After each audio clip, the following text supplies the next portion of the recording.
the establishment is now the feminist theory. It is now critical race theory. It is all this stuff. That is the establishment. It's the president. It's the Congress.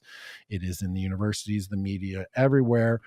So to be, someone who doesn't believe everything old is bad and who doesn't believe everything new is good, that is actually the punk counterculture position to take. Getting married and being happy about it, inviting God into your relationship with your woman, it feels like a punk move. I mean, a counterculture move at this point. And so many other elements of traditionalism and essentialism, right? Just understanding that we're different based on our bodies. Like, you're designed to produce a human being and to nurture it and to literally feed it from your breast. Right. That's not the same kind of body required to go out and kill tigers and till the fields and whatever. It's just not the same. And if people were just honest about, and this is why, again, I'm all over the place. This is why the trans thing is such an issue. It's because at once they're saying biology has nothing to do with it. And then also they're saying, well, if you want to be a man, all you have to do is inject yourself with testosterone.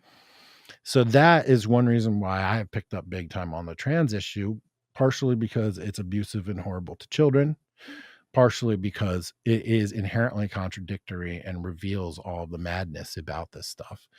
Yes, masculinity can come in a vial. It can. It comes right out of your balls. It is a chemical at times that pushes you. Anybody that's experimented with testosterone or taken testosterone replacement therapy, they can tell you firsthand, more testosterone feels like, well, more confidence, more aggression, more risk-taking, more competitiveness. It's so clear that there's a biological connection to who we are as people and gender and sexuality, despite the fact that everybody's saying right now that everybody's the same and it doesn't matter. If you just call yourself a woman, you're a woman now and you can compete in the Olympics. I feel like this is such a absurd, farcical moment that at any minute somebody's just gonna be like, and scene. Oh, that was hilarious, everybody. You've been pranked. But no, this is reality.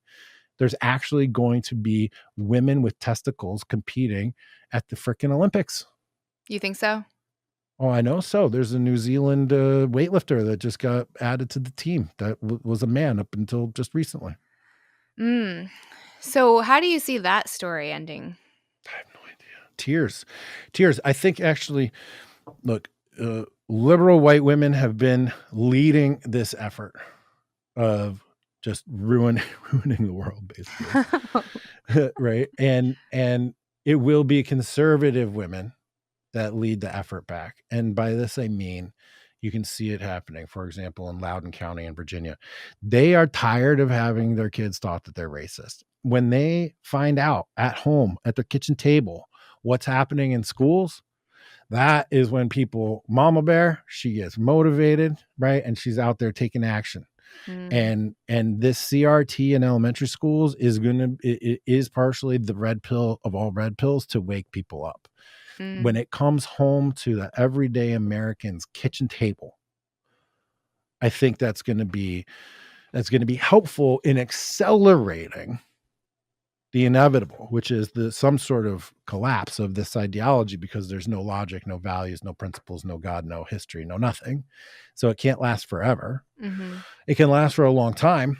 It can do a lot of damage, but I do believe that the more middle American women find out about what's happening in their schools, the shorter the time is left for all this other nonsense. Also, it's like, what happens when your girl, if my girl in her sport got to her senior year in high school and all of a sudden she's competing against actual testicle having women, I mean, those kind of moments too are going to wake people up. Yeah, I think that's also what's going to need to be done, is just enough parents seeing their biological girls getting wrecked, right? There's going to have to be enough pain, and you're like, well, this just isn't fair.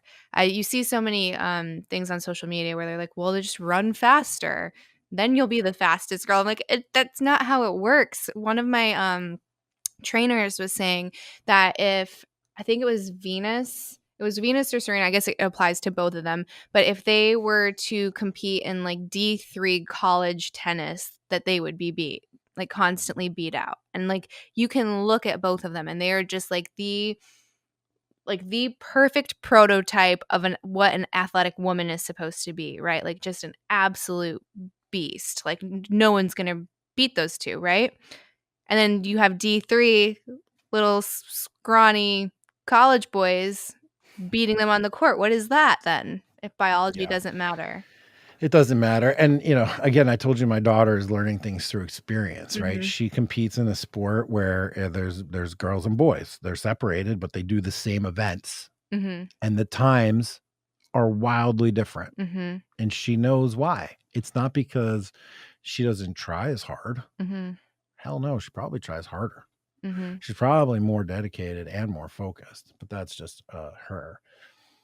And you can just see it. So anybody that doesn't acknowledge the biological essentialism of gender and performance is just a liar. They're just lying to you. And you know immediately not to take them seriously because either they haven't done the research or they're maliciously trying to manipulate you. Unfortunately. Yeah, I think some of them too, it comes down, I think, blind empathy.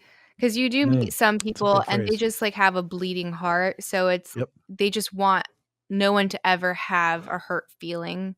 And then we both know that's not good for anyone's development, right? You learn from those painful moments. Like if everything was gumdrops and rainbows, like you can't really be expected to constantly be leveling up because you're not challenged to. So it's not like to say go out there and be a dick to people, but it is to say there's lessons to be learned and that those are like very critical moments of anyone's development. So hurt feelings are inevitable and just like reframe it to how can I learn from this pain instead of becoming a victim to it. And then one of the worst things that's happening is that we're diminishing the value of losing.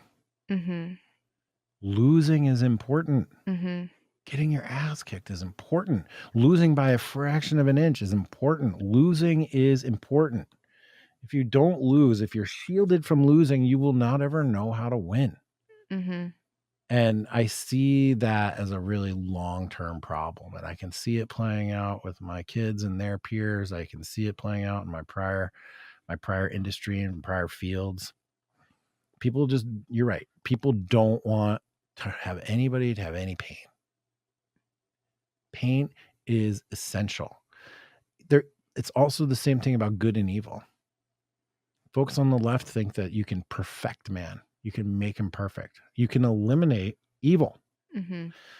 Folks on the right, as far as I've had experience in my readings, accept the presence of evil, accept sin, accept the fact that we're damaged and we make mistakes, and that you just have to do better, be better, get better.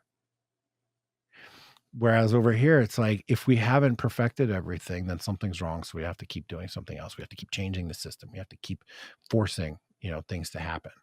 And it's just, it's tough because it's so outside of my worldview, just outside of like my life experience and how I teach my kids and what comes naturally to me and whatever my instincts are. Maybe it's because I played competitive sports my entire life. Maybe that's it. You can see for sure the difference between kids that play actual competitive sports and people that play participation recreational stuff or don't at all.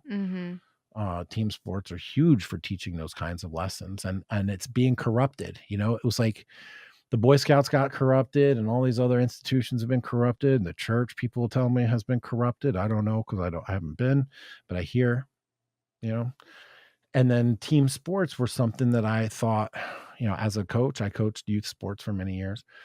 I saw them as a way to transmit these traditional values to kids: winning, losing, competition, etc., good sportsmanship, accepting loss, being gracious in victory, all these things, working hard for your goals, relying on data.